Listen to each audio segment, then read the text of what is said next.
好，各位买好，我是董买买，我现在在宁夏的银川。为了到达银川，我开着一台蔚来 ET9，花了2天时间，2天2000公里啊，直接开过来的。所以纯电车啊，跑2000公里也非常轻松。那关于这一段旅程呢，回头我们再做视频来聊。那我来银川的主要目的呢，就是为了试驾这一台全新蔚来 ES8。发布了有一段时间了，然后门店都特别火，很多朋友们去尝试的时候说，坐这个车里头去静态体验一下。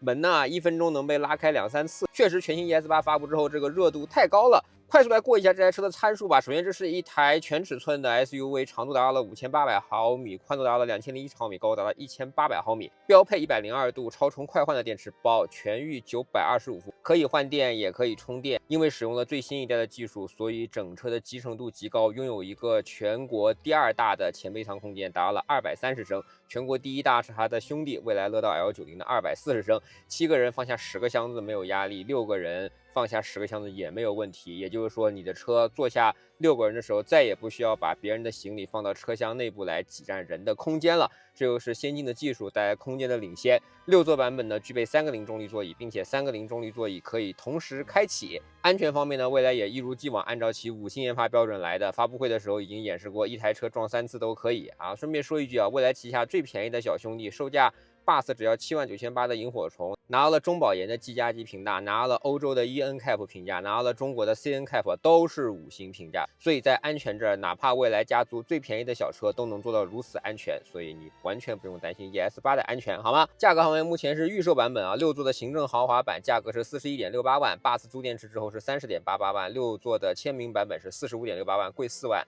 然后 bus 电池之后是34.88万，7座的行政豪华版是41.68万，bus 之后是30.88万。这个预售价格已经非常到位了。9月20号，蔚来将在杭州开 ES8 的正式上市发布会。习惯上，我觉得预售相对于正式的售价应该会有一点点变化，但是考虑到价格已经如此诚意，应该不会有太多变化了。所以指望这个车发布的时候再砍一刀的朋友们，我觉得应该是不太可能了。然后既然是动态试驾，我们来聊一聊开起来如何。首先先回答一个基本的问题啊，没有后轮转向这车很笨吗？得益于蔚来大量自研的产品做的高集成度，比如说这个电机啊、起势翼可以做的特别小，所以前轮的转向角度非常大。再加上蔚来和博世一起联合开发了敏捷掉头的功能，这么一大台的车，转弯半径达到了5.7米。如果你把它放在宝马上来看的话，这是一台 X7 尺寸的 SUV， 却拥有着 X3 尺寸的转弯半径，所以做的已经很好了。没有后轮转向，这台车依然是非常具备可用性。空气弹簧，有朋友们比较担心这台车的空气弹簧是来自于宝龙，来自于国产的，认为可能会性能上有所损失。其实我这么跟你说吧。早在5、6年前，蔚来第一台 ET7 的时候，宝龙就已经跟蔚来深度合作了。国产供应商相对于海外供应商有着更快的响应速度，并且愿意跟蔚来一直联合调教。这么多年的合作下来，到 ES8 这儿，整个调教水平已经非常好了。另外呢，这车也是标配 CDC 可变阻尼的。那既然都叫 CDC 的嘛，那一定是还是来自于采埃孚的。你要说这车的过坡过坎水平跟我开的 ET9 相比呢，我觉得还是要差很多的，尤其是在一些非坡路段，全主动悬架带来的优越感那还是不一样的。但是相对于有上同样价格的车型，甚至说再贵个10万块到50万左右的车型，我觉得这台 ES8 都是非常能打的。而且后排整个座椅的乘坐非常静谧，我非常喜欢这个手动遮阳帘啊，我还是要给大家演示一下，你看一拉一挂就有了，其实也做到了挺好的一个优势，对吧？这个本身玻璃也是隔热的。说到隔热，再多说一句，全车的所有玻璃的隔热防紫外线的能力都很强。蔚来官方又是提供了防晒卡片，又是提供了烤熟的鸭子，我甚至还带了一个紫外线防护设备。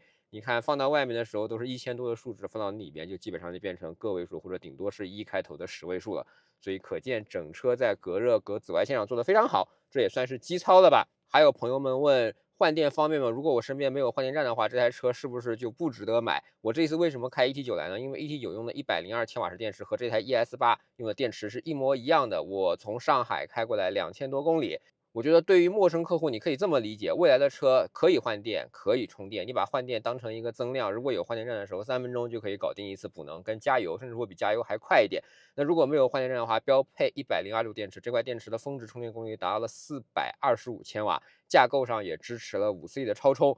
所以随随便便在路上找一个服务区的充电桩。有朋友说你中午服务区就是要吃个饭，对吧？你充个电很正常。那蔚来也可以充电呀，你看，不仅可以用蔚来的充电桩，你还可以使用理想的充电桩。你看，我现在就插在一个理想的充电桩上，然后我们看看它的充电速度怎么样啊？这是一个理想2C 的充电桩，正常情况下应该可以跑满，跑到200千瓦左右吧。你看，我们在理想的充电桩上也可以跑到190千瓦，所以其实可以换，可以充，怎么样都行。全中国所有的充电基建你都可以用，并且未来独一份的换电啊，那就是未来独享的，对吧？2C 的充电桩峰值功率是200千瓦，这台车直接就给充电桩拉满。如果它的充电桩可以开放4C、开放5C 的能力给这台 ET9，那这台车一样可以跑到400多千瓦的功率。所以可以换电，可以充电，一定是比只能充电的车要灵活的。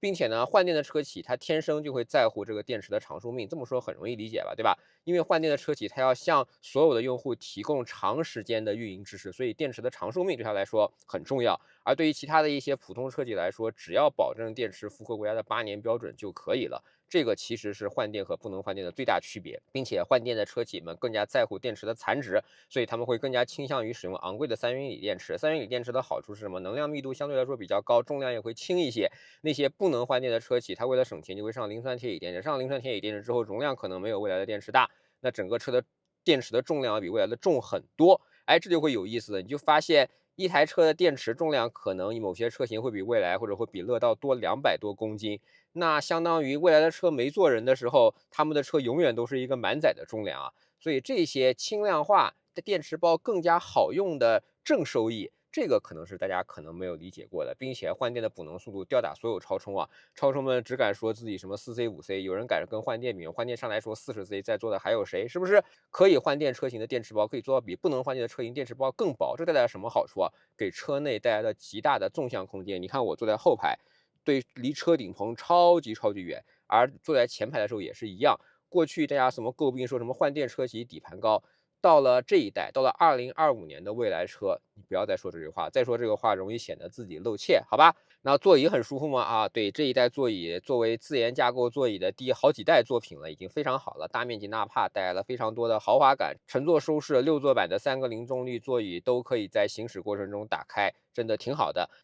九霄天晴的音响，我今天听工程师说，未来标称的音响一直都是额定功率嘛，如果按照别人家峰值功率的标法，这套音响的峰值功率可以超过4000瓦。这套音响大家请一定要试一试，我知道静态体验的时候没法试嘛，动态可以试驾，你一定要可以试一试，好吧？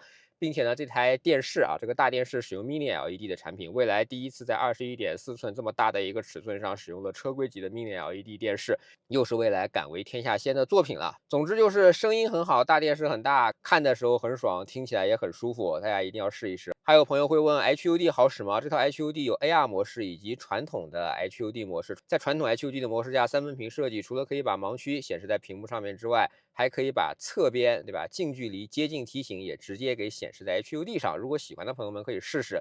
另外呢，它有一种 AR 模式，AR HUD 模式呢，除了日常导航的时候会给你一个有立体感的箭头，告诉你往哪边走之外，AR HUD 还会对行人以及一些需要你关注的马路上的参与者，通过闪烁、通过标记的方式让你看到。所以我觉得这个体验也很不一样啊。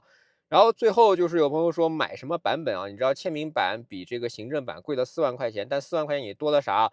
多了标配的 NOMI，多了22寸的轮毂，多了投影大灯，多了一个陶瓷质感非常温润的车钥匙。我觉得这些都是值得你去花一花的，并且整个签名版还会多了这个电致变色的隐私玻璃。